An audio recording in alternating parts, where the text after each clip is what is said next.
दोस्तों, पूरी दुनिया ने देख लिया, पूरे देश ने देख लिया, एक एक राज्य के बाशिंदे ने देख लिया कि कैसे संसद के अंदर अपने स्पीकर को चुनवाने के लिए क्या क्या काम किए गए बीजेपी की तरफ से। इसमें राहुल गांधी हार कर भी जीत गए, एक बाजीगर के तौर पर उभर कर सामने आए हैं। क्योंकि जो बात लगातार चुनावों के दौरान राहुल गांधी कह रहे थे, एक बार फिर से उसी पर मोहर लगाने का काम भारतीय जनता पार्टी ने किया है कि उसे चुनावों में लोकतंत्र से कोई लेना देना नहीं है। ध्वनि मत से ओम बिरला को प्रोटेम स्पीकर भृतहरि महताब, जो बीजेपी के सांसद हैं, उन्होंने चुन लिया। जबकि वहां पर वोटिंग की प्रक्रिया भी हो सकती थी, लेकिन इसकी कोई जहमत नहीं उठाई गई। उन्होंने कहा ध्वनि मत के आधार पर उन्हें ज्यादा आवाज सुनाई दी कि ओम बिरला, ओम बिरला, ओम बिरला। इसलिए प्रोटेम स्पीकर ने कहा कि ओम बिरला ही अगले स्पीकर होंगे। ये आवाज कैसे सुनाई दी, कहां से सुनाई दी, ये पता नहीं चला। खैर, इन सब चीजों को छोड़ दीजिए।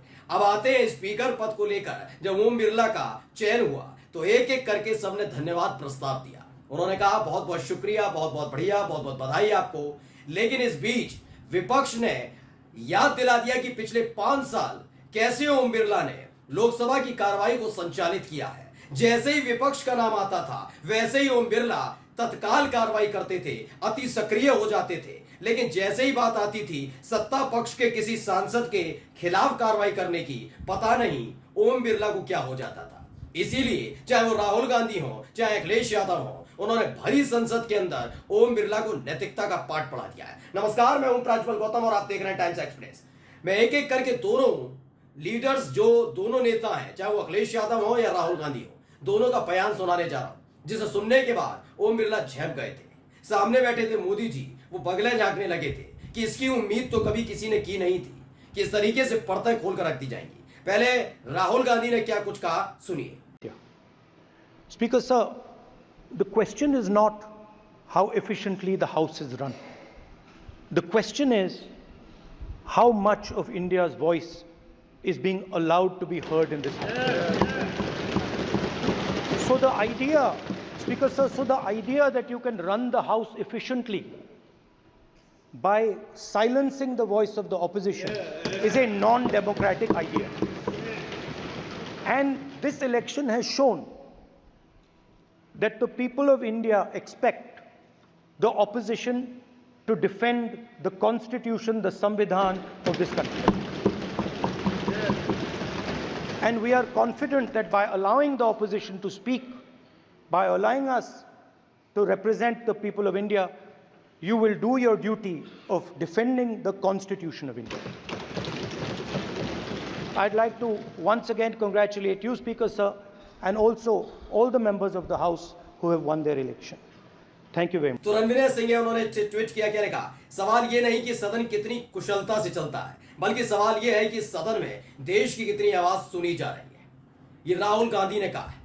राहुल गांधी के इस बयान ने समझा दिया है कि सरकार अब अपनी मनमर्जी नहीं कर पाएगी। एक तो पहले ही वो नेता प्रतिपक्ष बन चुके हैं, यानी मल्लिकार्जुन खड़गे नहीं, बल्कि उनके सामने अधीर रंजन चौधरी भी नहीं, बल्कि राहुल गांधी सीधे सीधे मोदी शाह को चुनौती देते नजर आएंगे। उन्होंने कहा कि भाई ये ना हो कि केवल सदन चलाया जा रहा है, सदन की खाना पूर्ति की जा रही है, बल्कि सदन को सदन की तरह चलाना होगा। क्योंकि पिछली बार जो 5 सालों में जब ओम बिरला सांसद रहे तो इनके कई घटनाक्रम सामने आए। जब राहुल गांधी की को सजा दी गई थी, याद होगा, मोदी सरनेम को लेकर, इन्होंने 24 घंटे के भीतर उनकी संसद सदस्यता छीन ली थी। उनका बंगला खाली हो गया था, लेकिन सुप्रीम कोर्ट ने लताड़ लगाई तो ससम्मान राहुल गांधी की संसद सदस्यता और बंगला लौटाना पड़ा था। यही नहीं, जब बात विपक्ष की आई, महुआ मोहित्रा की आए, या फिर संसद के किसी और सांसद की आए, आम आदमी पार्टी के सांसदों की आए, जब मोदी और शाह से सवाल पूछने की बारी आए तो सदन से उठवा के फेंकवा देना, ये तमाम काम किसी और ने नहीं, बल्कि इन्हीं ओम बिरला साहब ने किया था। लेकिन याद करिएगा, इसी संसद के अंदर नई वाली इमारत में मोदी जी का लाडला यानी रमेश बिधूड़ी खुलकर अपने ही साथी सांसद यानी बीएसपी के सांसद को धमकी दे रहे थे, गंदी गंदी गालियां दे रहे थे, और यही ओम बिरला थे जो बड़ा पुचकार रहे थे कि आगे से गलती मत करना बाबू, आज इस बार माफ कर रहे हैं। मतलब सत्ता पक्ष के सांसदों के सामने कैसे नतमस्तक रहे और कैसे विपक्ष के खिलाफ इन्होंने कलम उठाकर तुरंत ही कार्रवाई कर दी। ये पूरी दुनिया और पूरे देश ने देखा है। इसलिए राहुल गांधी ने साफ साफ लफ्जों में कह दिया कि इन सब बातों का खास ध्यान रहे। यही नहीं, अब अखिलेश यादव का आपको बयान सुनाने जा रहा हूं, सुनिए। हम सबकी आपसे अपेक्षा है कि किसी भी जनप्रतिनिधि की आवाज दबाई न जाए और ना ही निष्कासन जैसी कार्रवाई दोबारा सदन की गरिमा को ठेस पहुंचाएं। आपका अंकुश विपक्ष पे तो रहता ही है, लेकिन आपका अंकुश सत्ता पक्ष पे भी रहे।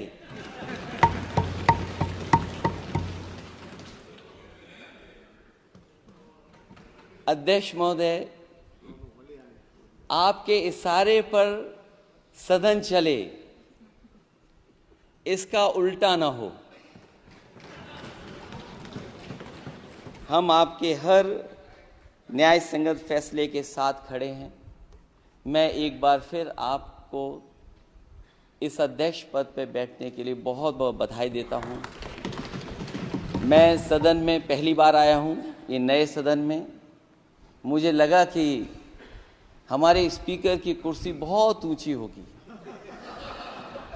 क्योंकि मैं जिस सदन को छोड़ के आया हूं, अध्यक्ष जी, उसकी कुर्सी बहुत ऊंची है। उस समय भी मैं अध्यक्ष जी किसको कहूं कि ये कुर्सी और ऊंची हो जाए। जहां ये नया सदन है, वही मैं आपकी पीठ के। तो अखिलेश यादव ने बड़ी शालीनता से कहा। लोग हंस भी रहे थे इस बात को लेकर, क्योंकि सब जानते हैं जो आदेश आता है वो अपने विवेक से, अपने दायित्व के निर्वहन के तहत या कैसे ओम बिरला साहब ले रहे थे। मैंने कहा ना, रमेश बिदूड़ी कुछ करें उन्हें पुचकारा जाएगा। बीजेपी के सांसद के पास पर दो लड़के अंदर घुस आते हैं संसद के अंदर और संसद के अंदर स्प्रे करने लगते हैं, फिर भी उस सांसद को निलंबित या निष्कासित नहीं किया जाता।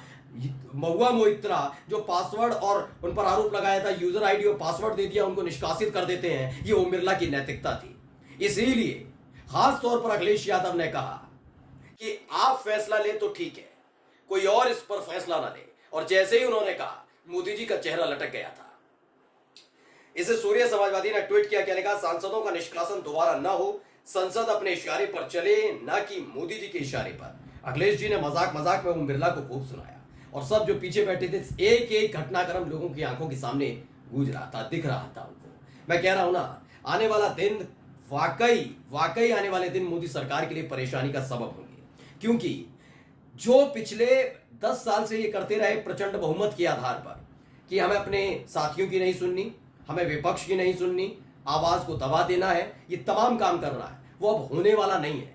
अब इस दौरान खास तौर पर यह ध्यान देना होगा क्या कहा जा रहा है, क्या हो रहा है, क्या सत्ता पक्ष के या विपक्ष के सांसदों ने कोई गलती की तो उन्हें सजा मिल रही है, तो क्या सत्ता पक्ष के सांसदों ने वैसी ही कोई गलती की है, उससे भयंकर गलती की तो उन्हें डांटा पुचकारा जा रहा है और बिठा दिया जा रहा है या कार्रवाई हो रही है। ये तमाम चीजों को देखना होगा। ये तमाम चीजों की जिम्मेदारी खुद लोकसभा स्पीकर ओम बिरला को उठानी पड़ेगी।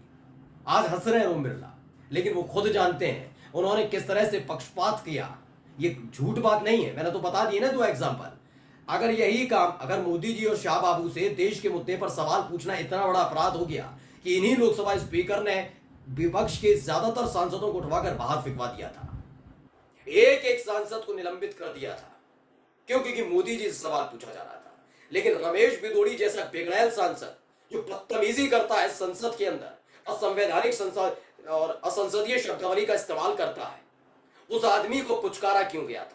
लोकसभा स्पीकर को इस पर जवाब देना चाहिए था। कौन सा वो नीति थी, कौन सी वो नियम है जिसके तहत ये हुआ था? मैंने कहा ना, अब ये ओम बिरला के लिए बड़ा आसान होने नहीं जा रहा है। अगर उन्हें अपनी साख और अपने पद की साख बनाए रखनी है तो ये देखना होगा कि सत्ता पक्ष और विपक्ष दोनों को एक समान नजर से देखें, क्योंकि अब ये वो वाले हालात नहीं है, ये वो वाले हालात नहीं है दोस्तों जिसमें ज्यादा सांसद थे तो विपक्ष की आवाज को दबा दिया जाता था। राहुल गांधी ने स्पष्ट कहा ना, देश की जनता ने जवाब दिया है। ओम बिरला इस बात को समझ रहे, देख रहे, और जिस पद पर उनको बिठाया गया, जरूर कृपा के तौर पर बिठाया गया, लेकिन ये कृपा ज्यादा दिन बने रह नहीं पाएगी अगर इन्होंने बात नहीं मानी तो। कुल मिलाकर संसद की कार्रवाई बड़ी शानदार होने जा रही है दोस्तों। अभी तो फ्लोर टेस्ट बाकी है, और जब फ्लोर टेस्ट होगा उस दौरान और देखना होगा लोकसभा स्पीकर ये अपना 5 साल पुराना जो लवादा ओढ़ रखा था उसे उतार फेंकेंगे या फिर उसी तरीके से संसद को चलाएंगे? क्योंकि बात इस बार फ्लोर टेस्ट की है। मोदी सरकार को खुद को साबित करना होगा। ऐसे नहीं कि ध्वनि मत के आधार पर मोदी जी फिर से प्रधानमंत्री बनेंगे। इस बार वोटिंग होनी चाहिए और तमाम चीजें बिल्कुल परंपरा के अनुरूप होनी चाहिए, नियम कायदे कानून के अनुरूप होनी चाहिए। और नहीं हुई तो वहां बैठे हैं ना दो लड़के, राहुल गांधी और अखिलेश यादव, वो भी ठीक सामने मोदी और शाह के। वो एक एक चीज का हिसाब लेने के लिए बैठे हुए हैं। और ये उन्होंने 3 दिनों की कार्रवाई में साबित भी कर दिया है कि इस बार मोदी जी बड़ी आसानी से हर फैसला अपनी मनमर्जी से नहीं ले पाएंगे। नमस्कार।